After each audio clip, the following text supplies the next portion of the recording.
Hello everyone, তো ভিডিওটা অনেক পুরনো, সবাই দেখেই বুঝতে পেরে গিয়েছো। কি করবো বলো, বানিয়েছিলাম আর পোস্ট করা হয়নি। তো এই গরমে কোথাও তো যেতে ইচ্ছে করে না বাড়ি থেকে, আবার বাড়িতে থাকতেও ইচ্ছে করে না, কি যে করি বলো তো। যাই হোক, সেই দিন আমরা সবাই মিলে একটু ঘুরু ঘুরু করতে চলে গিয়েছিলাম। সবাই বলতে আমি, দিদি, দিদির বান্ধবী আর কি। বেশি দূর না, ওই আমার বাড়ির সামনে যে ত্রিবেণী পার্কটা রয়েছে না, ওখানেই গিয়েছিলাম। তো ফার্স্টেই টিকিট কেটে ঢুকে পড়লাম। আর ওখানে টিকিট মাত্র 10 টাকা নেয়, যারা যারা এসেছো কম বেশি সবাই জানো। ওখানে গিয়ে দেখলাম ভালোই ফাঁকা রয়েছে। আর আমরা সত্যি কথা বলতে পার্কে যাই সেই ওকেশন, একদম পুজো টুজো থাকে সেই টাইমে যাই, প্রচণ্ড ভিড় থাকে।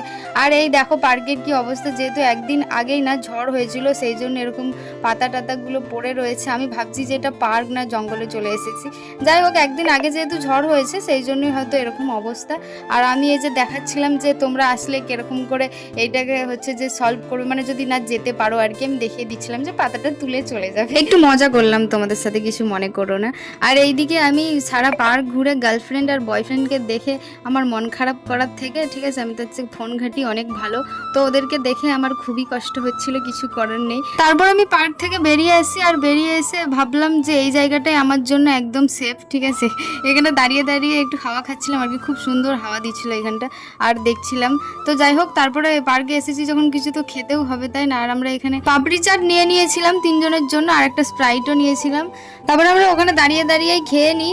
আর এই তো খাওয়া হয়ে গিয়েছে, এখন বাড়ি যাচ্ছি। তো ভিডিওটা কেমন লাগলো জানিও, সবাই ভালো থেকো, বাই।